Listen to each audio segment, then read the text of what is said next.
Hello, I'm Mally Shansfeld, Managing Editor of Endodontic Practice US, a MedMark publication. Welcome to a question and answer continuing education presentation with Dr. Brett Gilbert. In our webinar today, we will be discussing endodontic irrigation. Before we get started, I would like to invite our viewers to use the chat box on the right side of your screen to ask any questions, and your questions will be answered at the end of the session. Also associated with this presentation is a free CE quiz. Within an hour after the end of the webinar, we will email all attendees the presentation replay along with the link to access the CE quiz. Now I'm pleased to introduce our guest for today. Dr. Brett Gilbert graduated from the University of Maryland Dental School in 2001 and completed his postgraduate training in endodontics from the same university in 2003.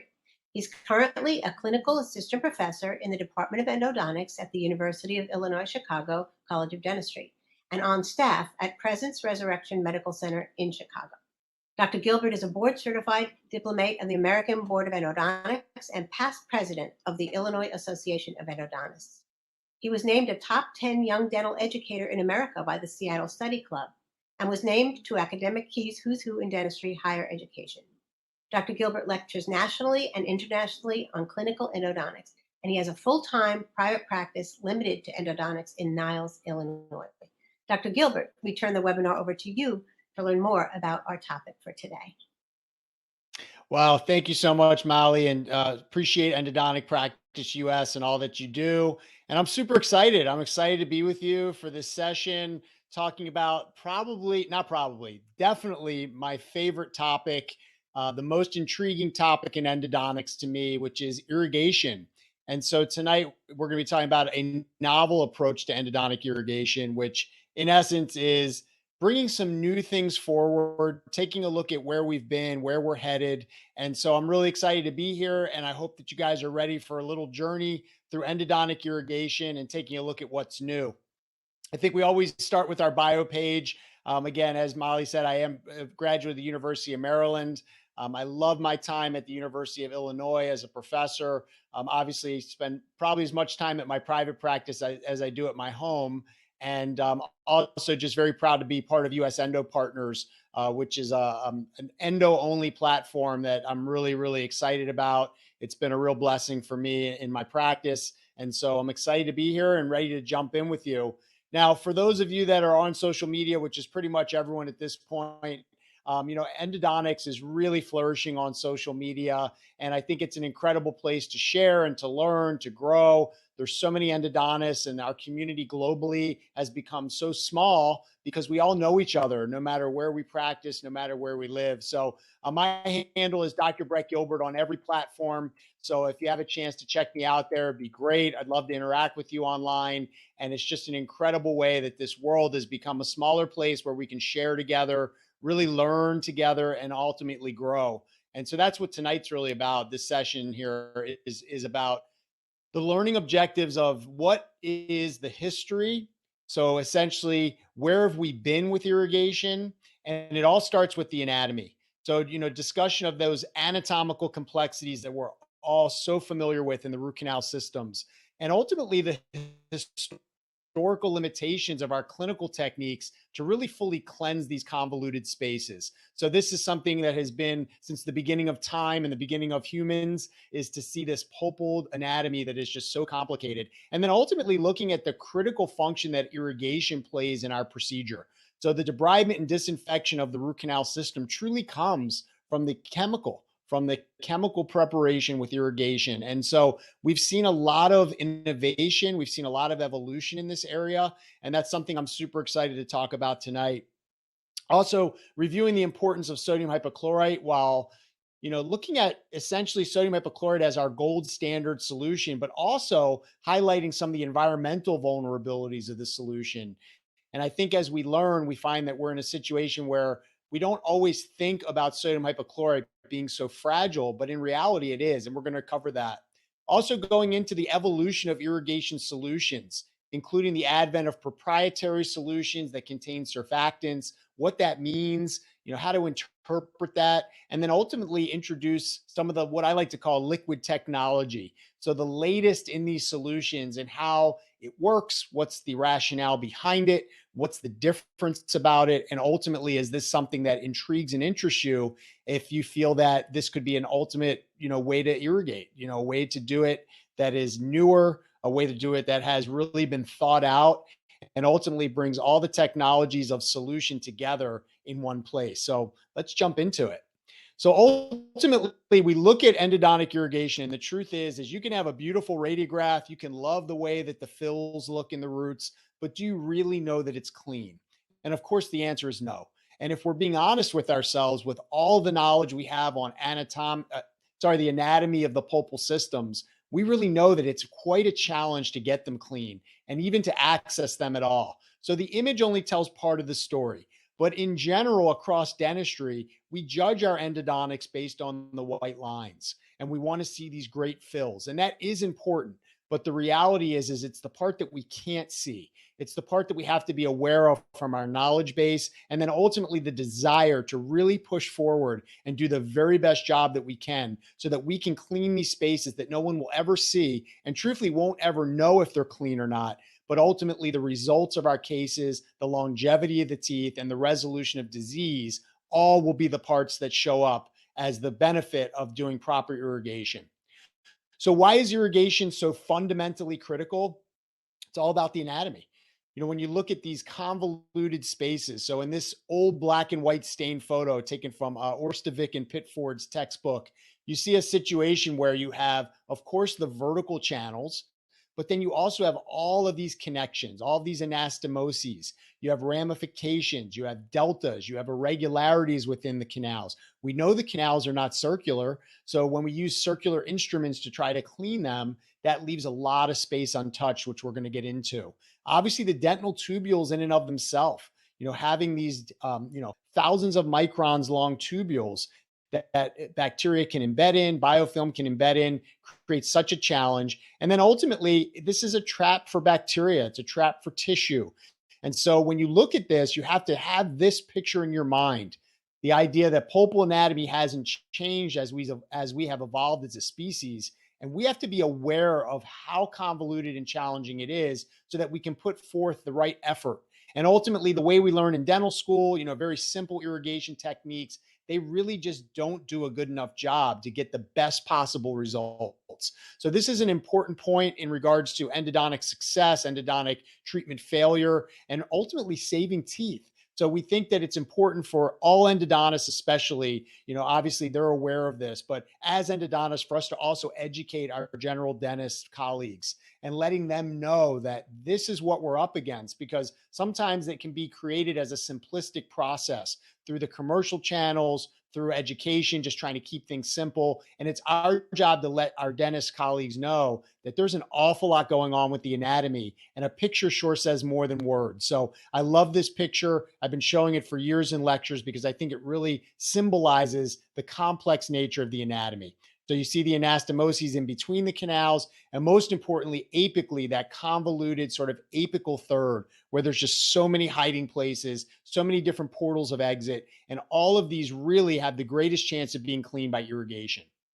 So a classic image here, and I want to, thank the reference below for providing these images for free online. But Dr. Peters et al., 2001 had a great study that really opened eyes as to say that when you are cleaning canals with instruments, the instruments just simply cannot touch all the pulpal real estate that's in there. So when you look at this picture, the red areas, once instrumentation was completed, that's where the instruments actually touch. So anywhere from 35 to 65% of the canal anatomy is actually untouched. So the reality is, in my opinion, is we have to be aware of the fact that the rotary instrumentation is wonderful, and it does create a beautiful pathway from the coronal portion of the canal to the apical portion of the canal, but it's what you do with it after that that counts. Because as you can see in green, there's just so much tissue. Ultimately, that could be bacteria or biofilm that's just not touched. And that's from the mechanical standpoint, we're very limited. So we have to use our chemical standpoint, our chemical debridement to the maximum ability. And that's a bit of what I want to talk about with you during this session. So just another visual. I think visuals are so important.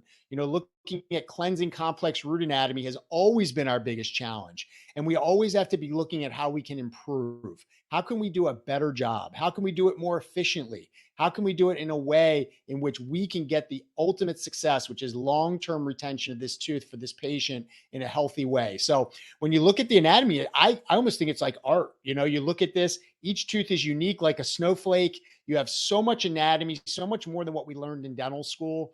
And so ultimately, to me, it's about just keeping these pictures in your mind so that when you approach a case, you really attack it with the irrigation, knowing that that's your only chance of getting into many of these spaces. Just in one more image, especially looking at the middle mesial and recognizing that the presence of this somewhere in the range of 29% of the time from most literature sources would tell you that you have to be getting into that middle mesial. And ultimately, it's not going to be an instrument that gets there. Ultimately, it's going to be the irrigation, the flow, and being able to find a way to get irrigant into these tight spaces has always been our challenge. And fortunately, there's so much research and development behind this that we're starting to see some incredible advances in this area. So I love this picture. So what does this show us? It shows us that you have gutta percha in the root. You have bacteria and biofilm all around the gutta percha within that isthmus. But if we took a radiograph of this tooth, what would you see? You would see beautiful gutta percha right down to the resected end of the root. You can't see the isthmus. You can't see any of the biofilm or the bacteria. Just another reminder that the bacteria that we're after and the tissue that hides in those spaces too, it's blind. We can't see it through imaging. We can't see it through our microscope. So it's all about the mind's eye and remembering that this is what we're up against. And so making sure that we're putting forth a diligent effort with our irrigation so that we can actually get to these areas, that we can clean as much of this bacteria as possible, and ultimately see the body heal from that. So intracanal bacteria, it's interesting. When I went through school many years ago now, we really weren't as focused on biofilm. So there's essentially two forms of intracanal bacteria. You're going to have your planktonic bacteria, just the bacteria sort of floating around in space. And then you're going to have your biofilm. So I love this little picture. Any endodontist on this program can relate. You're on vacation and you're still thinking about root canal. So I'm walking over the bridge of this lazy river, and I said to my daughter, give me your camera. I got to take a video here. And so ultimately what I'm trying to depict here is that the planktonic bacteria are the people in the rafts, right? You just send a little wave of solution down there. You should be able to get to those, no problem. But what we're really after is that brown orange smudge on the walls. That's the biofilm. That's the gritty, really almost like described as a jungle with layers of adhesion, layers of interaction. It's a community of bacteria that work together to evade disruption and removal. So when you look at this picture and you envision the root canal that you're treating, you have to be mindful of the fact that it's that biofilm that you're after. And so what can we use? What can we do to disrupt that so that ultimately we can expose those dentinal tubules underneath, so that we can ultimately get solution into those dentinal tubules and get to the bacteria that can reside hundreds of microns, if not 1,000 microns deep into them. And ultimately, that's what tonight and this program is about, is getting into those spaces. So intracanal biofilm, it's really something that's very interesting because ultimately we used to think more about biofilm as an extra radicular issue. So coating the root ends, et cetera, outside of the root confines. But this is a great study by Nair, Henry Cano, and a good friend of mine, Jorge Vera. And what they essentially did was they did one visit endo, and then they sectioned the tooth and found that there were microbes were isolated into all different areas within the root canal system. Inaccessible recesses, diverticula of instrument and main canals, intracanal isthmus, and accessory canals. And all of this bacteria existed as biofilm. So in essence, biofilm is everywhere within the canal system. This is from a textbook from DePage, Sedgley, and Kishin, some of the most incredible bacteria experts in endodontics and microbiology. And what they found is that bacterial biofilms can be found in virtually all areas of the root canal system, including the main canal, all apical and apical deltas, ramifications, lateral canals. So the reality is we have, in essence, in endodontics, an incredible biofilm issue. And so we have to, again, be thinking about how can we disrupt this? How can we impact this in a positive way? And the way that we do that is with the chemical debridement. So I stand behind the statement that chemical debridement is the key to good endodontics. Obviously, we have to get into the canals. Obviously, we have to locate them. Obviously, we have to be safe in everything that we do. But when it comes time to actually removing tissue, removing bacteria and biofilm, it's all about the chemical irrigation. So in my opinion, the instrumentation, as I showed you, does not contact all of the walls. It's impossible that you can actually clean very well with the instruments. But what they do is provide a beautiful pathway from coronal to apex. And with that, we can deliver irrigant deeper in a more powerful way. And so ultimately, we have to sort of gauge our safety, because sodium hypochlorite accidents are probably the most devastating procedural accident that can happen. So we want to be mindful of how we're delivering our irrigants, but we also want to look at new improvements to the chemicals themselves. So for so long, we were carrying a bottle of Clorox, the household bleach. And as I'm going to discuss, that's an issue. And so we want to look at what new improvements have been made to solutions in and of themselves that make them much more valuable to us, much more efficient, and ultimately be able to do a better job so that we truly can enhance our efforts with the solutions that we choose. So again, one of the primary barriers historically is that we have had for issues, and it's been described in the literature, is not being able to deliver strong, powerful irrigation to the apical third. Now, one reason is because, of course, we want to be careful. If we take a needle tip all the way down to the end of the root with the hopes of dispensing the solution into the apical third, we run a significant risk of pushing that solution out of the apical third. And once that solution hits that tissue beyond the root, it's devastation. And we all know that, especially for the endodontists here. So we looked at the literature back into the 80s. And one interesting thing that we described, and it was Chow in 1983, was that when you're irrigating the canals with sodium hypochlorite, what happens is that you generate air. So how does this happen? I'm going to show you a video in just a moment. But as air is created within the canal, what it does is it actually causes displacement of the solutions reaching the apical third. So we put sodium hypochlorite in, and the purpose of it is to dissolve tissue. The purpose of it is to be activated. And so you can see bubble formation. And anyone that's done endodontics knows about the bubbling that occurs inside the chamber and the root canal system. But what does this bubbling do? Well, the bubbling is wonderful because it's breaking up tissue and bacteria, et cetera. But where do these bubbles go? And what we found is that there's a real significant issue called the apical vapor lock. And so the apical vapor lock is where the bubbles that are formed within the canal from the dissolution of tissue by sodium hypochlorite actually collect in the apical third of the root canal. Now, as I was showing you anatomically, it's that apical third that's the most critical to clean, right? That's where all that convolution was and all the multiple portals of exit and apical deltas. So now what's happening is we're actually getting air bubbles that go up into those spaces and displace our ability to actually place solution down there. So this is a simulated canal clearly, but as you'll see, as a file runs through the solution that sits very nicely in the top 2/3 of the canal, watch what happens when the instrument passes through. Because of the apical vapor lock, there is no ability for this fluid to actually reach the apical third. So this is a considerable problem. Number one, because the reality is that you probably think you're doing a better job irrigating the apical third. You're doing copious amounts of sodium hypochlorite as we're taught.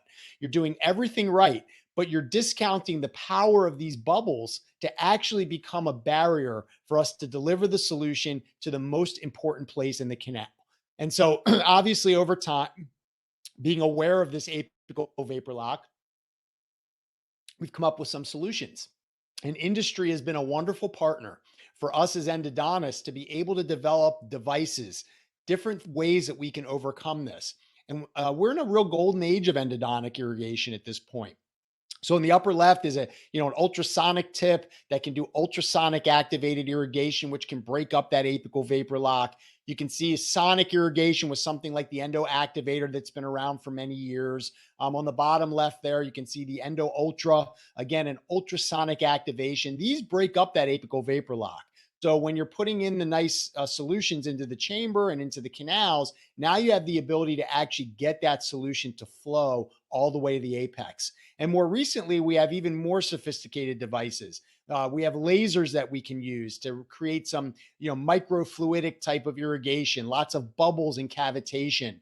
Obviously, we're all familiar with the gentle wave system and using multisonic irrigation. And so we are in a beautiful age in endodontics where, in essence, we have a lot of toys at our disposal that allow us to do a much better job.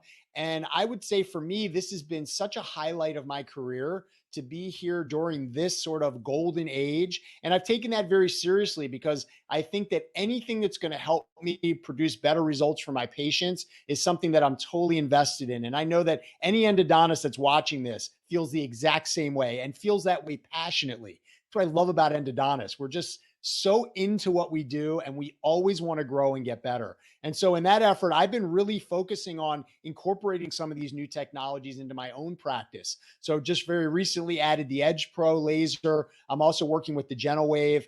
Obviously have the ultrasonic activators and things there as well. So anything that I can use to give me an advantage to help me get the irrigation where it needs to be, that's something I'm really invested in. And I'm willing to be an early adopter of things as well, because I feel like it's so important for us as experienced endodontists to put ourselves out there and push the envelope enough that we can sort of create this space where more developments come, more innovations, ultimately allowing us to do the very best job that we can and get the best results. So it's been an exciting time for me personally and professionally in this golden age of irrigation. But stepping back, when you really look at endodontic irrigation and ultimately showing you all these toys that we're getting so familiar with, that takes a real commitment, because the reality is, like I mentioned earlier, you look at a radiograph, you look at a picture, you cannot tell what the bacteria are or where they are. So you have to really believe in your mind and your heart. So by that, I mean the mind takes this knowledge of complex anatomy and keeps it at the forefront. So you sit down to do a case and you're thinking about that complex anatomy. And then ultimately, in your heart, wanting to put that time in to be able to really get the best job done, being able to invest yourself in learning new skills and new things. So ultimately, you put your mind and your heart together, and then you have to put some time and money into it also. Because the reality is that, as you can see, some of these devices are sophisticated and they're an investment financially. And ultimately, it takes time to learn them. It takes time to implement them. And then in some ways, it may take a little more time during the procedure, not always, but it might take a little more time during the procedure to incorporate some of these technologies to be able to do the best job. So to me, endodontic irrigation is about wanting to. You have to want to do it, because your patient doesn't know the difference, and likely neither will your referring dentist. But as the endodontist, as the clinician, when your mind and your heart are in it and you're willing to put some time and money into it, you can really take your game to the next level and get incredible results. So let's talk about a little bit of the evidence with irrigation. This is all basics, but ultimately, full strength sodium hypochlorite is really capable of killing microorganisms and removing biofilm. So one of the primary references for that is Clegg's article from back in 2006. So we recognize the need to remove biofilm. We recognize the extensive presence of biofilm. Well, sodium hypochlorite is our battle against that. And we're going to use it to the fullest. And we're going to talk about different ways in which that can be helped. And that's part of what tonight's about, the novel approach. Dilution of sodium hypochlorite inhibits its antimicrobial properties significantly and decreases its ability to dissolve tissue. So the reality is that sodium hypochlorite is amazing. Other than its noxious effects beyond the apex, it's incredible because it's antibacterial. It's incredible because it dissolves tissue, and it does it very effectively. But we also have to realize that we have to be using it at appropriate strength. And most of the articles today will show you that something above 2% is going to be an effective concentration. Below 2%, there's going to be many articles that will say that that's not going to be effective enough. But the bottom line is, as you see on the last line there, is the term free available chlorine. So when we look at it, we're going to talk about free available chlorine, but that's the key to this whole thing. And we have to realize that when sodium hypochlorite is exposed to the environment, as soon as it's produced, really, it's actually very, very sensitive. And so we have to be aware of oxygen exposure, light, air, metals, organic matter, can lower, again, that free available chlorine. That's really the key factor in the dissolution of tissue and the killing of bacteria. So when we look at these basic articles that we all are familiar with, and we recognize that what this is saying is that sodium hypochlorite, using it at an effective concentration, is really a miracle for what we do in these tiny spaces, killing bacteria and dissolving tissue. So let's talk about FAC, or free available chlorine. And what this really means is that the portion of the total residual chlorine remaining in water at the end of a specified contact period, which will react chemically and biologically as hypochlorous acid or hypochlorite ion. So that's a whole lot of words to say that once you have the solution ready to work inside the canal, the effectiveness of it is going to be based on free available chlorine. That's going to be two components: hypochlorous acid, which is more appropriate and useful for antimicrobial effects, and then the hypochlorite ion, which is really more responsible for the tissue dissolution. So this was something new that I learned. I don't know that everyone is aware of the free available chlorine, but it's important to understand this differentiator, because when you're looking at your solutions that you're going to choose to put into a tooth, recognizing the availability of this free chlorine is everything in terms of what you want to get done. So when we look at free available chlorine as the powerful bactericide that we depend on when we use sodium hypochlorite, but the concentration of this is highly vulnerable to changes in temperature and pH. So that's going to come into play as I describe this novel new product, because pH is a critical factor in that. So we have a lot of balancing acts that we're trying to do here with concentration, with temperature, with preserving the free available chlorine. And this is from a reference of Corrosionpedia. And then ultimately, a reduction in free available chlorine reduces the therapeutic effects of sodium hypochlorite. And that's from Krishnan et al. From 2017. So free available chlorine, that's sort of the heart, the bones of sodium hypochlorite and what it's doing for us. Let's talk a little bit about household bleach. Very common in dentistry to use household bleach like Clorox that you buy at Costco or one of the wholesale markets. But let's be real. Household bleach is not stable. In many ways, it has no controls in production. There's a lack of standards. It's very sensitive to heat, and you have to consider how the bleach got from wherever it was made to the store shelf in which you bought it. And did that involve sitting on a truck somewhere in the desert? What were the conditions that it was in? Because all of that is going to impact the free available chlorine. Exposure to air is an issue. There's no expiration date on these solutions, so we don't truly understand when they were produced, when they were, essentially meant to be used and meant to be expired. Light will impact it.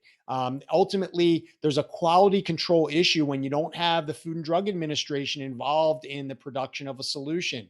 So the long and short of it is that you can't trust household bleach.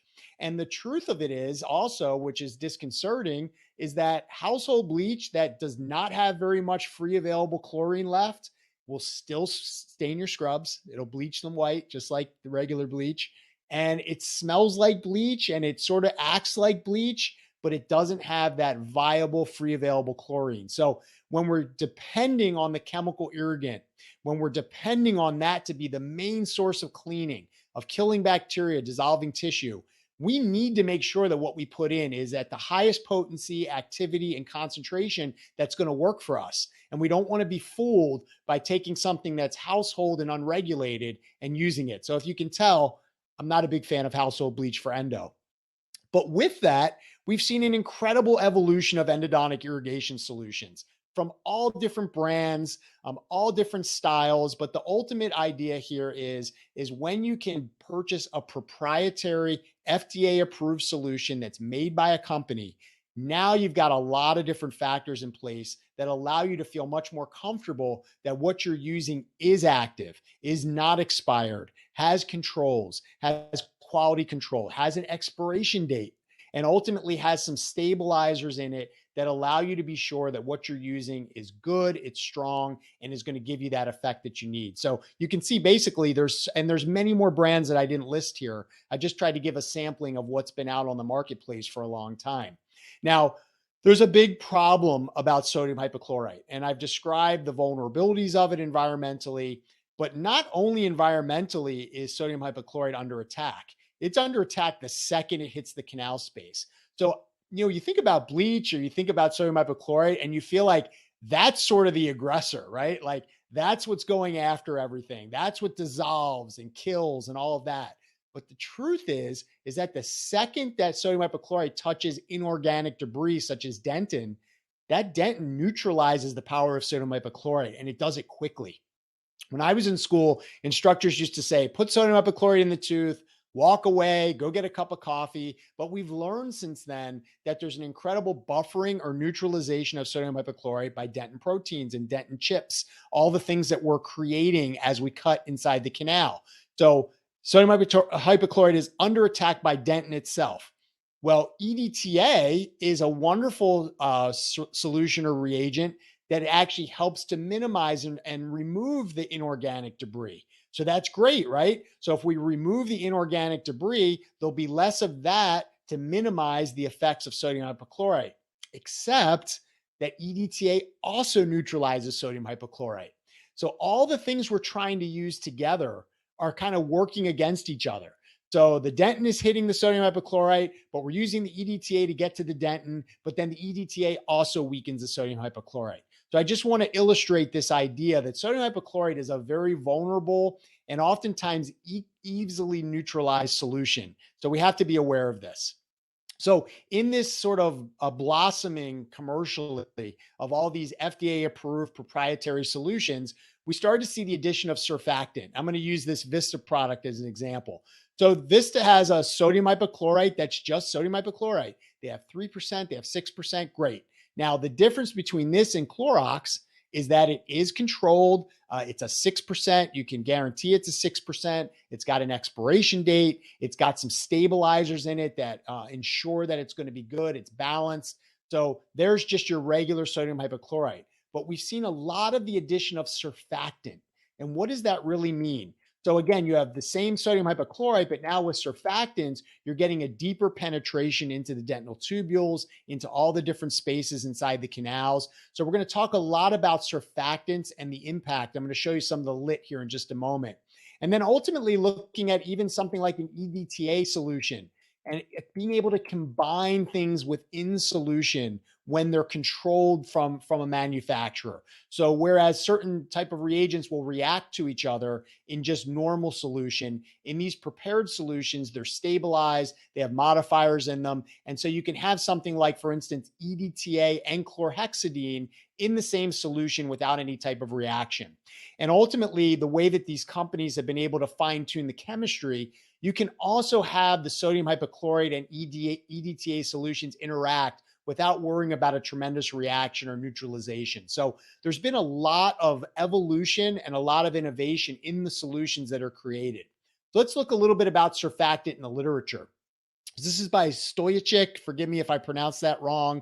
This is under Dr. Hapasalo. And ultimately, they were looking at sodium hypochlorite being the most commonly used endodontic irrigant. And because of course, its antimicrobial and tissue dissolving activity. This study looked at some of the different effects on how you could essentially enhance the solution. And it was temperature, it was agitation. It was also looking at the additive surface active agent, surfactant, and looking at how that compared to solutions that didn't have surfactant. And ultimately what they found was, with some other factors as well, that you can actually, by increasing the surface tension, can improve the tissue dissolving capability multiple fold. So again, if you optimize the concentration, the temperature, the flow, and the surface tension, you can actually change it. So the angle at which the solution hits the dentin is critical. And it's interesting about sodium hypochlorite and its natural surface tension. So one thing that I wanted to make clear, because this is a question I get a lot from general dentists, is that with these new modified, professionally created solutions, the limitations of some of the interactions have been really lessened. So in this case, if you looked at sodium hypochlorite and then smear off being mixed, smear off is again that EDTA and chlorhexidine mix, you did not have any precipitate formation. So PCA or power-chloroaniline, which has been shown to be potentially a carcinogenic material that is created when sodium hypochlorite and chlorhexidine mix, that's completely eliminated. So understanding some of the stability that's built into these solutions is critical, and ultimately is where their value is the ability to use different solutions and know that they're not going to react with one another, especially with something that can create harm. So let's take a little look at the penetration of sodium hypochlorite that is modified with surfactants, because I think this is really important. And forgive me for reading right off the article, but I think this is critical information that even in preparing this webinar, I really learned a little bit more about. So the major drawback of sodium hypochlorite is its high surface tension, which may affect its wettability. So what's wettability? We hear that term quite a bit. Wettability was shown to play an important role in the penetration of antimicrobial solutions into irregularities of the root canal system and into the depth of the dentinal tubules. So in essence, if we can lower the surface tension, we can get greater penetration into these areas. So the wettability of a solution depends on its surface tension, which is defined as the force between molecules tending to reduce the surface area of liquid. So hang in there with me for this next slide. So by decreasing the surface tension may be accomplished by adding detergents, otherwise known as surfactants. So two recently introduced sodium hypochlorite solutions modified with surfactants had significantly lower surface tension than normal 5.25% sodium hypochlorite and distilled water. So the reality clinically is in the main root canal, low surface tension is likely to help the spreading of the solution. So that ultimately sometimes means less volume of solution as well, because it's so much easier for it to spread through the canal. And in the narrow and long dentinal tubules, the penetration can occur either by capillary forces or diffusion flow into the dentin. So different detergents added to the antimicrobial solutions as surface active agents could improve their bactericidal efficacy, increasing the wettability over the dentin surface of the root canal, better adaptation to dentin, and ultimately better penetration into the dentinal tubules. So some of these solutions may also have their own antimicrobial effect, but the reality is by lowering the surface tension of the sodium hypochlorite, it's more wettable, meaning it can get into better spaces, it can get in there easier, it can penetrate better, and ultimately get you more depth of clean. So I just want to be clear about that. I know that was a lot of words, but surfactants and irrigation solutions are critically important to increase the effectiveness. So let's talk a little bit about Triton.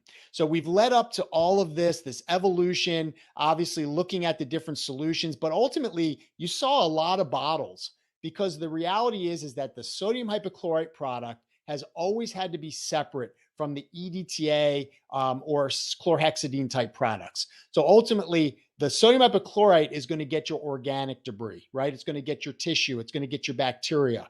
Your EDTA or a chelating agent like EDTA is ultimately what's going to get your inorganic debris, your smear layer, your dentin proteins, etc.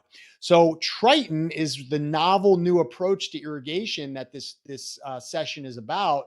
And what this is it's an all-in-one formula.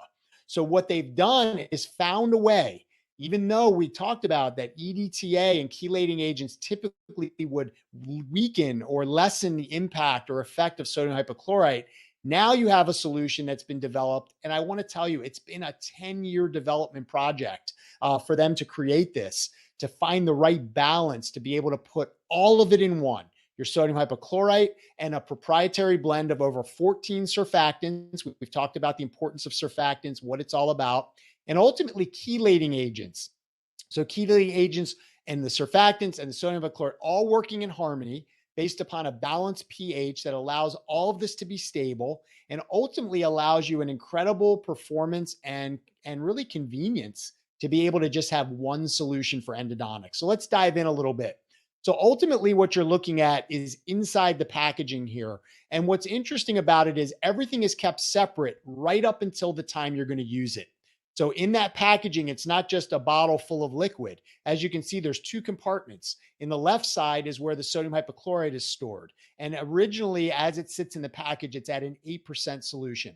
Okay, but then on the other side is where your 14 chelating agents and surfactants are housed. So everything is kept separate. And then ultimately with a Luer lock dispenser, you're actually mixing these and you're doing it right at the chair. So you're going to get this fresh solution that's going to be mixed in a perfect ratio based upon this packaging and ultimately putting all of it into one syringe and having it work really well for you. So let's talk about, and I want to just sort of go with almost like thought bubbles of what is the historical problem? Okay, we talked about the household bleach. Let's put that on the side now. We recognize that's just not good enough. Then we look at this evolution of different solutions that have been developed with surfactants, everything being kept separate. So, what is the problem that we have that would ultimately, up until this point, keep us away from just using one solution? Well, the reality is, again, that sodium hypochlorite is neutralized by contact with dentin. And by being in contact with dentin within the canal system, you have minimized its powerful tissue dissolution and antimicrobial power. Simple as that. So you need to use a lot of solution in order to combat this effect. So dentin itself is minimizing the effect of the solution.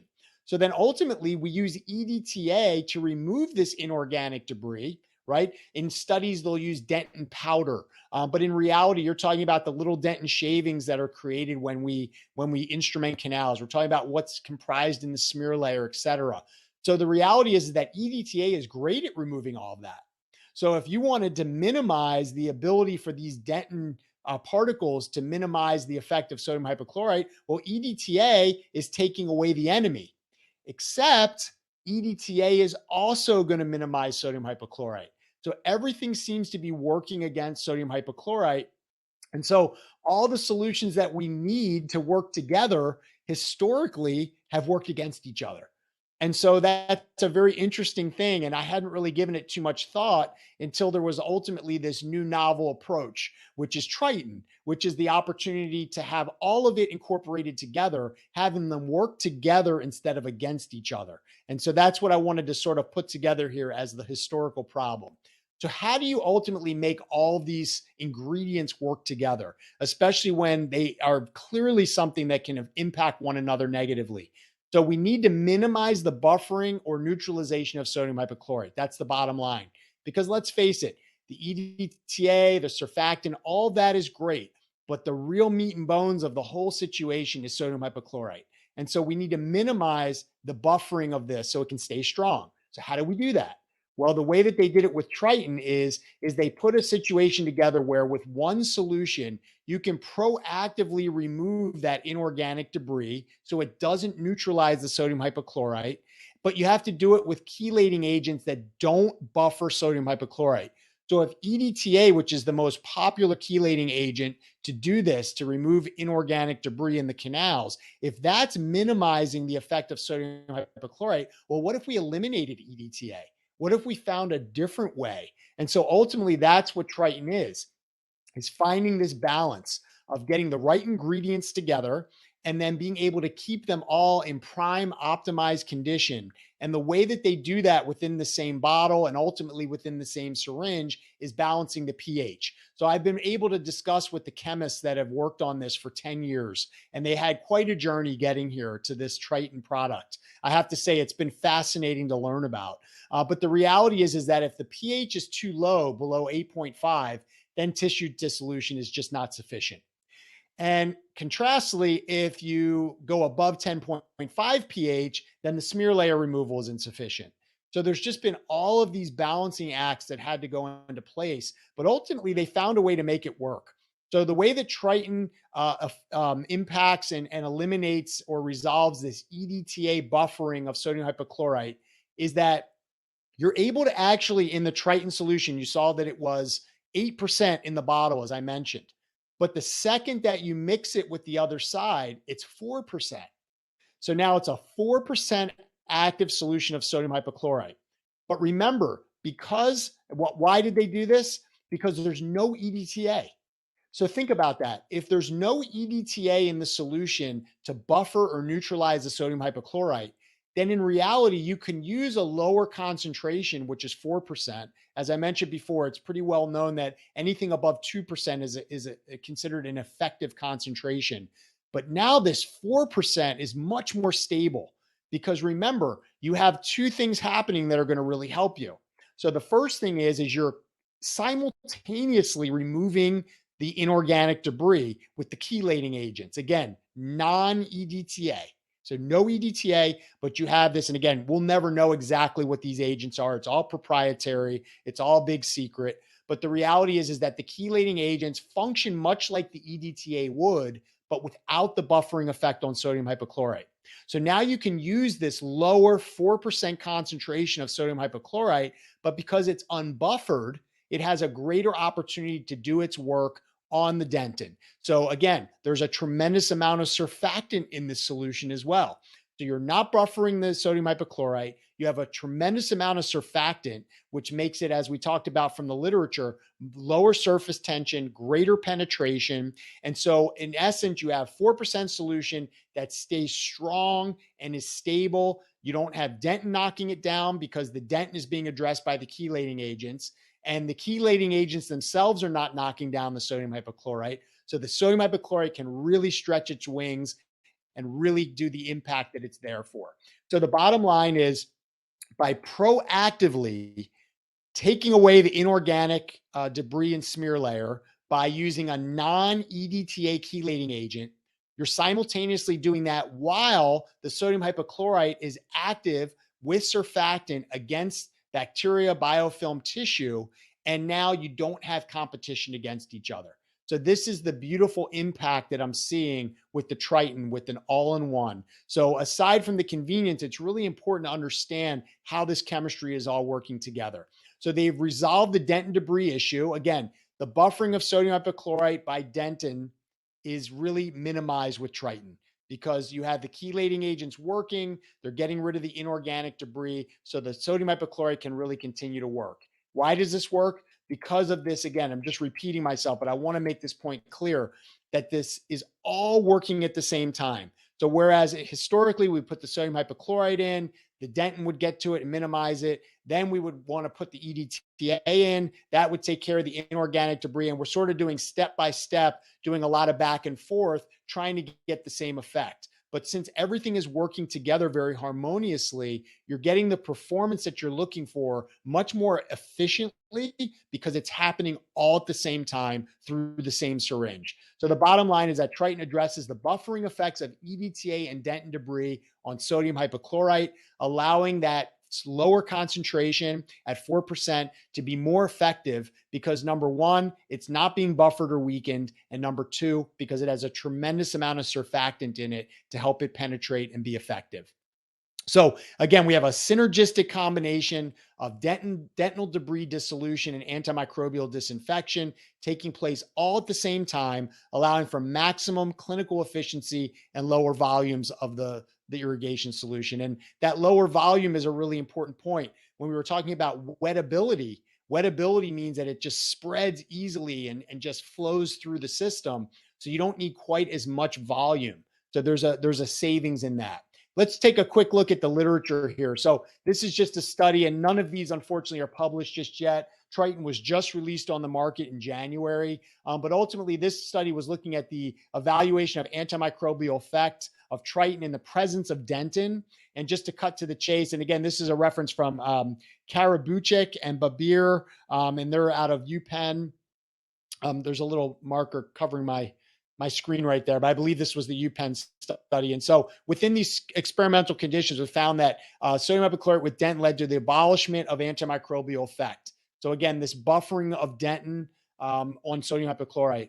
And yet at the same time, the dentin powder that they used to buffer sodium hypochlorite did not have the same impact on Triton. So Triton was the only irrigant able to maintain its efficacy in the presence of dentin. So it's an important point because making such a big deal about minimizing the buffering of sodium hypochlorite by dentin. And this was a study that showed that that was actually in fact happening. This is a study by Dr. Platino out of Italy, a good friend of mine, wonderful clinician and researcher, looking at the dual action irrigation solution and what the effectiveness was. And ultimately, Triton was statistically more effective than the other solutions, which was 6% sodium hypochlorite, as well as a 6% sodium hypochlorite and EDTA final rinse, and found that there wasn't a real significant difference between Triton and 6% sodium hypochlorite for tissue dissolution and antimicrobial testing. However, Triton was statistically significantly more effective at dissolving tissue and killing bacteria than Q-Mix. So after 6 hours, Triton still had an effective concentration of greater than 2%. So the reality is that Triton was found to be more effective than conventional irrigants in removing smear layer and debris and performed equivalent to 6% sodium hypochlorite for tissue dissolution and antimicrobial testing. Now, the reason that this is interesting is because it was being compared to 6% sodium hypochlorite. And what's clear with the Triton solution is that it's actually a 4% solution. So by taking away the buffering effects of dentin and EDTA, even at a lower concentration, you're getting equivalent results of full strength sodium hypochlorite. So that's a very important point, because I think many endodontists will look at this solution and question why it's a lower concentration, and that's why. So again, just kind of working through this sort of quickly, but one last study here, again, from Dr. Platino in Italy, but ultimately looking at the antimicrobial activity of 3 different protocols on E. faecalis and C. albicans biofilm.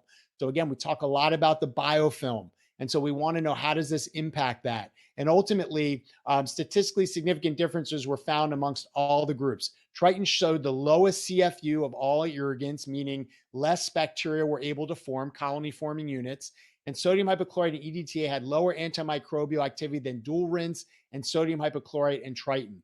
So ultimately, the antimicrobial activity is high, the tissue dissolution is high, you have a lower concentration of sodium hypochlorite, but it's working as effectively as full strength concentration. So that's a whole lot of words, a whole lot of concept. The idea being that, is it possible that we now have found our way to a single irrigation solution that doesn't require as much volume, that can be a very convenient way to perform endodontics, but also allow for greater effectiveness? And ultimately, it's going to take some long-term studies. It's going to take a lot more research. But ultimately, what we're seeing so far is so positive. And I've been using this clinically. I've had an opportunity to be a beta tester, and I've really been impressed with the results. So let me show you a little bit about the packaging and how this works here. I'm going to just switch to a different, so you can hear me better here. So let me go here. Okay, so I'm going to go ahead and play these videos for you, and then you'll be able to see a little more about the packaging. Okay, here we go. See, it comes out and it has 2 different sides. It has a red and a green. So very, very nicely, the cap has matching. If you see the green on the tube here, and then this matches up with the red. There's a red triangle here and a green triangle here. So our teams will not have any confusion about which way this should go. So we, of course, will remove the caps and be able to release that. There is a little foil membrane here, which we will take out here. And then we'll remove the green cap. And again, take out the membrane. So this is something that you'll be doing here chair side. So it's important to know that the red triangle here and the green here, and I'm going to match those up, and the 2 tubes go in. And this is a very sophisticated packaging and dispensing system, something I was privy to the development of as I was part of this beta testing team. So once we have this set up, this can stay in the operatory. That's where we keep it in our practice. You want to use any essential sort of withdrawal or syringe. And the reality is you only need 6 cc. So we basically bring it in, we give it a little turn, and then I'm just going to very easily and slowly kind of pull it out here. And I'm going to get up to 6 cc's in here. The first one always has this little air bubble. Of course, that's easily removed by just turning it upside down and just kind of bringing it up. I'm going to bring the little syringe tip here. And now I'm ready to go. Again, just 6 cc's. The reason is because with all the surfactants, it's extremely wettable. There's also a tremendous saponification with this. It's a slippery type of solution. So you don't really need to use RC prep or any type of chelating agent. All of that is built in here, being that it's designed to both clean inorganic and organic debris.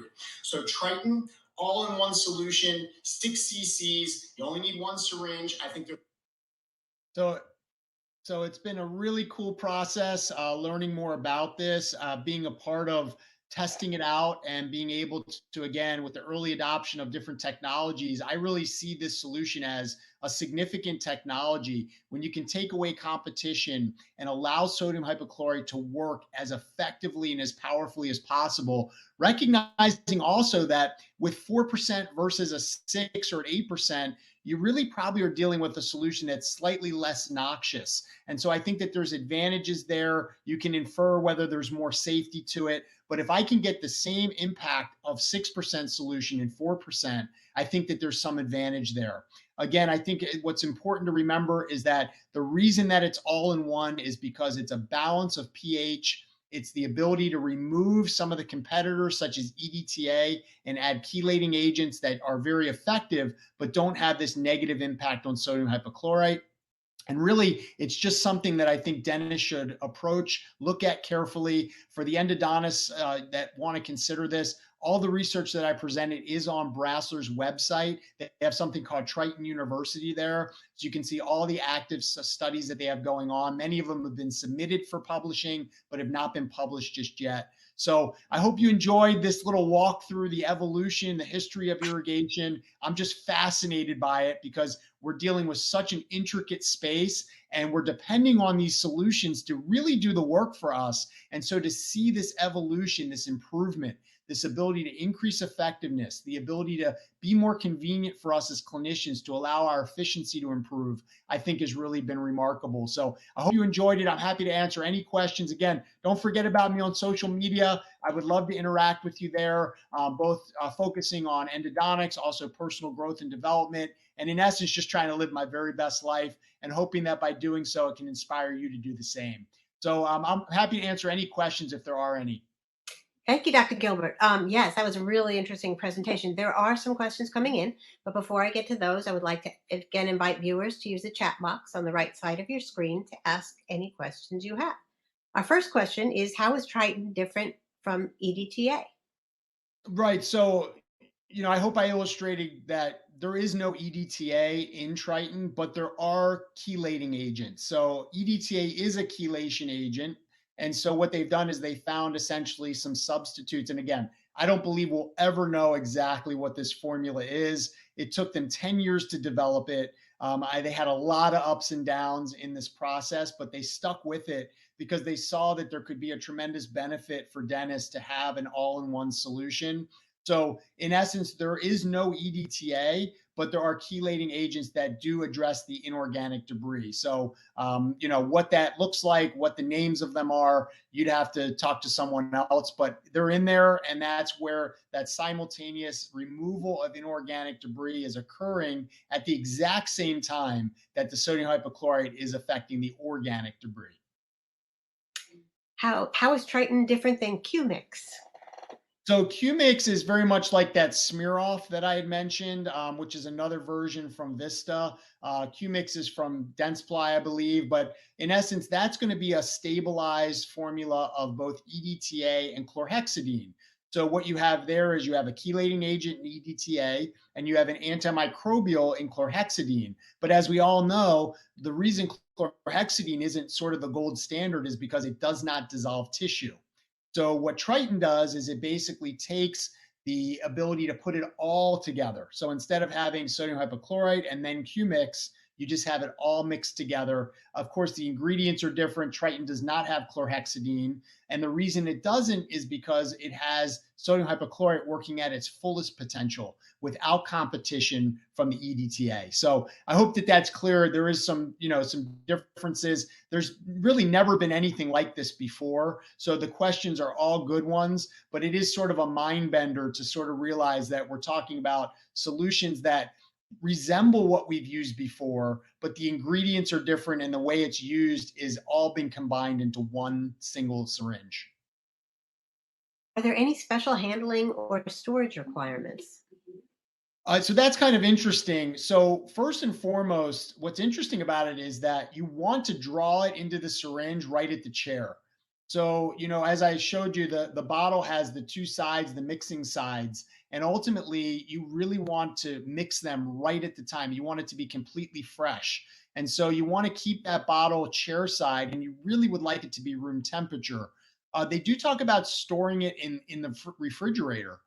For long-term storage, that apparently keeps all the ingredients fresher, and they state that you can store it for up to 24 months. But ultimately, as an endodontist, as most of this audience is, I mean, we're churning through this solution like crazy. So we're using it right at the chair. So no real significant storage if you're going to be using it regularly. Obviously, the bottle, the way that it's designed, is meant to block out light, air, and all those things. So you're really maintaining the solution to the best that you can. And there's a lot of stabilizers and modifiers in there as well, which makes sure that when you draw it up, it's fresh and ready to go. What is the effect of Triton on dentin micro hardness? You know what? I don't really know that answer, to be honest with you. I would recommend, reaching out to Brassler about that. That's not something that I got deeply into, so I don't want to answer incorrectly. Okay, what are the non-sodium hypochlorite components in Triton? Yeah, so like I said, there's they call it a blend of 14 different surfactants and chelating agents. All of it is proprietary. I don't believe that they'll ever share exactly what they are, in what ratios, et cetera. But in talking to the chemists that developed it, which I took a real keen interest in this solution, as you can tell, just because I was just sort of fascinated with the concept and the ability to, see that sodium hypochlorite can work in full, longer and stronger. They worked really hard on this. This was almost a decade-long project, and so the components just simply are not EDTA. They are not chlorhexidine, but they most certainly are sodium hypochlorite and a lot of other supporting solutions which allow this effect that the solution has. Do I still use sodium hypochlorite? Yeah, so I mean, this really replaces that. This is your sodium hypochlorite, but then it's also your smear layer removal agent. It's all of those things. It also really happens to be your lubricant as well. I mentioned in the one video, it's got this saponification to it because the surfactants are so significant that it's very slippery. So in reality, you don't really need to dip your file into anything else. That this really does all of that for you. So the answer to your question is no, I don't use sodium hypochlorite by itself anymore. I just use the Triton solution all as one. What is the irrigation protocol with Triton? Yeah, so you basically start irrigating with Triton and you complete irrigation with Triton. Like, it's simplified. I mean, I use it, as soon as I get into the chamber, I use it throughout the procedure, and I use it as the final irrigation protocol. So, really simplified. I mean, obviously for endodontists, we're dealing with so many different complex protocols and things. So this is very, very simple. But I think when you translate that out to the, 75% of root canals that are done in the US by general dentists, I think obviously this creates an incredible simplistic thing for them. I will tell you, as much as I've enjoyed, using the solution, my team just loves that they only have to draw up one syringe. It's one syringe. It's one syringe tip. It's one draw. It's one thing for them to think about, as opposed to drawing multiple different syringes. For doctors that also like to rinse in between with distilled water, you could wind up using 3 or 4 syringes for one case for irrigation. And now I simply just use the one 6 cc's full of Triton. Excellent. Our last question: is Triton available outside of the US and Canada? And if so, where?